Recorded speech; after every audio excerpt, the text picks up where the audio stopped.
Hey guys, it's Mountain Walk, and today we're going to be talking a little bit about Premodern again, and we're going to be talking about a sweet deck, a deck that you probably never played before, probably, because most of this stuff is kind of super old and wonky. It was only good in its respective formats for a little while, but yeah. So let's get to it. This deck's called Terrageddon. I bet you'll never figure it out. What was this deck about? You'll probably never figure it out, but that's okay. Let's look at it first, anyways. All right. So you're probably thinking, Terrageddon. This sounds familiar, like that old deck from back in the day. That's right. There's an old deck called Armageddon back in basically old school. Like literally, you can still play this deck in old school, uh, which centered around Armageddon, Armageddon, excuse me, Armageddon and Armageddon, and yeah, that was the idea. See, when you have no lands, Armageddon has no drawback. Yep, can you believe it? Fortunately, the combo is good enough as is. So Armageddon's a strong card. Armageddon's not too bad. 4 mana, 4/5, especially in something like old school, where that extra point of toughness is pretty nice. But there's also another deck called Erdem and Burnham, and that was basically green red, and that was like Erdem Jin and like burn spells and stuff. I don't remember. I'll have to look that deck up. I don't actually remember exactly what's in it, but Erdem Jin and burn spells. Man, Erdem Jin, real powerful. You can play him in this format too. He's in oh gosh, what Judgment. He was in Judgment, because it had all the wishes and stuff. Oh man, that's some sweet stuff. Anyways, so we're playing a little bit of an upgraded version. We got Terravore, a little bit cheaper, a little bit bigger than Jin, and there's a lot of ways to build this sort of Terravore Armageddon deck. I mean, I've seen tons of different ways. There's been a lot of decks, and a lot of the pre-modern tournaments, a lot of different Terrageddon decks, and they're all built totally differently. There's a lot of different stuff. So there's all sorts of utility guys you can play. Like something like Sylvan Safekeeper.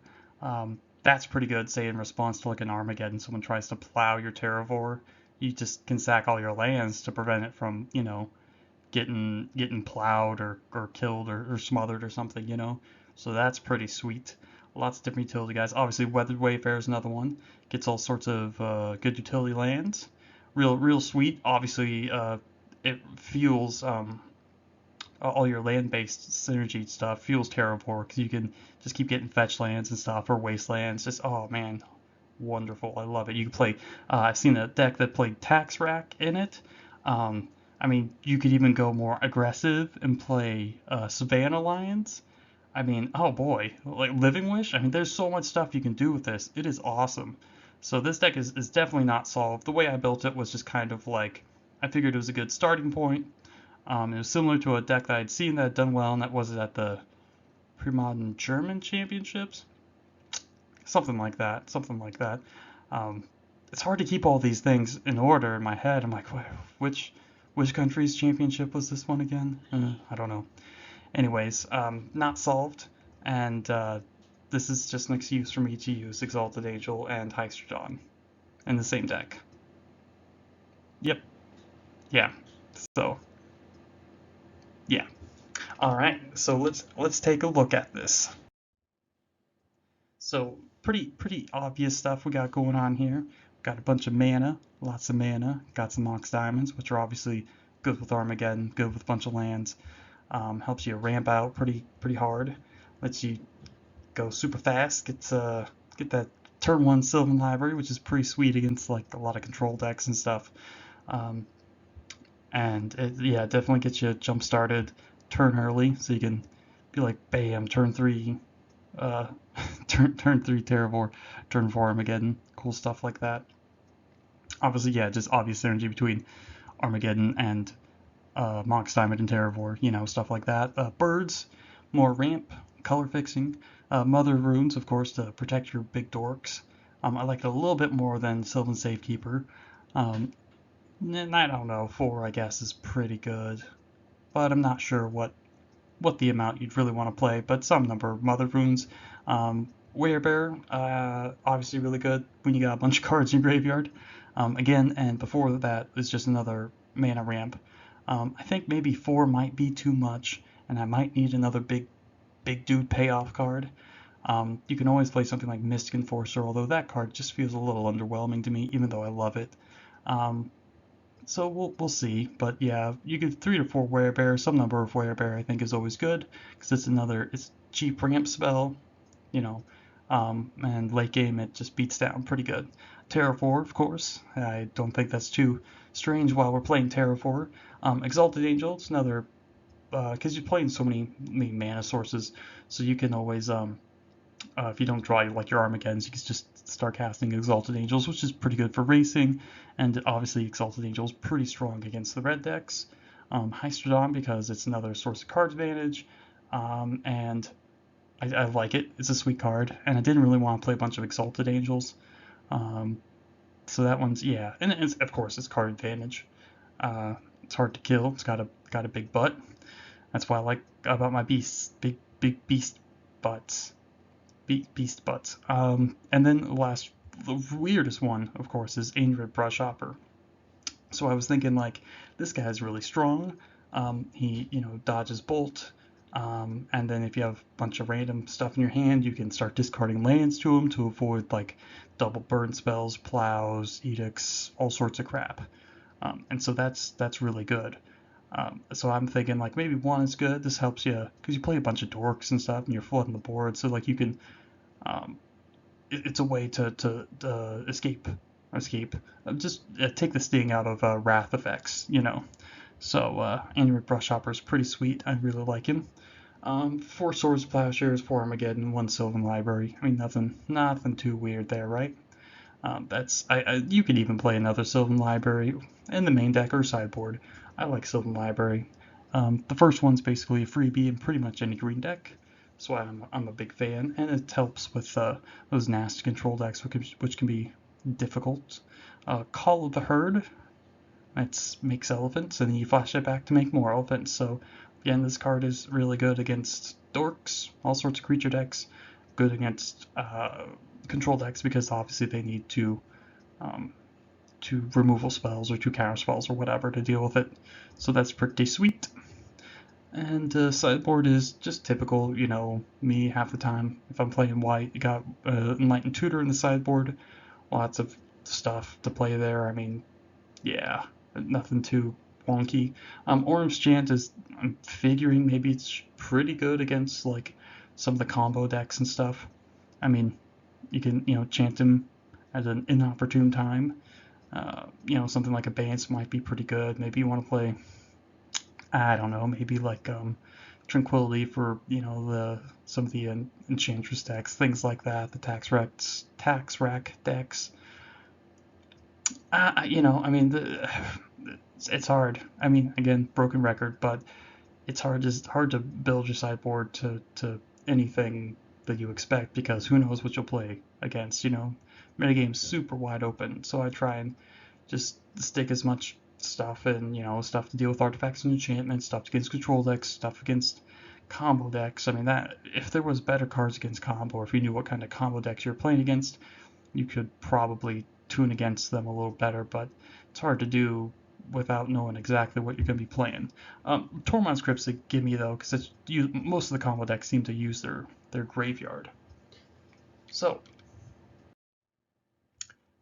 speaking of combo decks, this deck, not so good against them. Not a lot of disruption. I mean, you got Swords to Plowshares, you have Armageddon, but Armageddon's a little slow, not really that effective against some of the combo decks, especially the ritual-based ones where it's like, they have artifact mana, they can sand back lands, they don't really need a bunch of lands in play anyways. So that's, yeah, it's not that great. Not that great. Well, let's see. You might be able to play something like, nah, that wouldn't work. I was thinking like you could try and play like the old Balancing Act sort of decks with, well, Balancing Act and but then you'd need like either a bunch of ramp or like a bunch of, the invasion sack land thing. I mean, yeah, that's probably not going to happen. But balancing act and Terravore was a good combo. That was a deck for a while. That was a pretty sweet deck. Um, but yeah, not so good against the combo decks. So also you have what I call the Maverick syndrome. Maverick, the green white deck in Legacy. You can sometimes just draw too many like utility, like random dorks, and you just don't do anything. You have no clock, and they don't really do enough without like, Mother of Runes by itself is good, but it's there to protect your big creatures. So Mother of Runes protecting your Birds of Paradise from bolts or something is just not really where you want to be.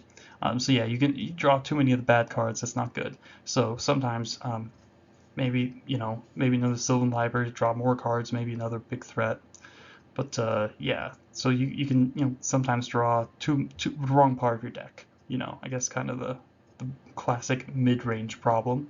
It's a little dirtly, not too much, since if you Armageddon with a threat on the board, you're probably going to win against most fair matches. Um, but it can be a little slow otherwise. And like I said, lots of great sideboard cards. Lots of great sideboard cards. I mean, you can, like I said, green and white has so many great things that they can do. They can pretty much answer most permanents. Um, I mean, basically everything, yeah, except like cards in hand or on the stack or whatever. You can kind of answer that kind of stuff with like Abeyance or Orm's Chant or whatever. So, yeah, there's all sorts of things you can do. I mean, shoot, maybe you could even play like, gosh, Ivory Mask, Gaia's Blessing. Yeah, because you play Gaia's Blessing if you're getting milled, or if they're trying to target you with some sort of effect, you can play Ivory Mask. Now that might be a good one, especially if you're playing in Light and Tutor. That could be an option. So food for thought, food for thought. But pretty much the best reason to play this deck is you get to play Terravore, and it can easily become like enormous, like bigger than Dreadnought level. Especially with all the cycling lands and the wastelands and your opponent's lands going to the graveyard and their fetch lands and so on and so forth. Like, oh man, just the hugest, just hugest. So yeah, you can just put the game away real fast with that guy, and that's sweet. I mean, really, that's the way to play it. This is basically green white little kid, sort of. I mean, obviously, it has a little bit more game, more disruption than those sort of just green white, lots of creature decks. But yeah, this thing's pretty sweet. You get to play Nantuko Monastery. Oh man, I love Nantuko Monastery. I remember playing with that card. Gosh, what deck was it? Was it like Wake that I played it in? Or, I don't know. Maybe it was some sort of like uh, loam deck. Anyways, so yeah, that's pretty much it. I mean, there's not too much to say. That everything in this deck's pretty self-explanatory. Lots of good cards. Kind of a pseudo combo with Terravore and of course Armageddon. Lots of good lands. I mean, what more do you want? What more do you want? Yeah, but that's it, guys. This deck is super sweet. I hope you like it. And so, well, thanks for tuning in, and have a great day.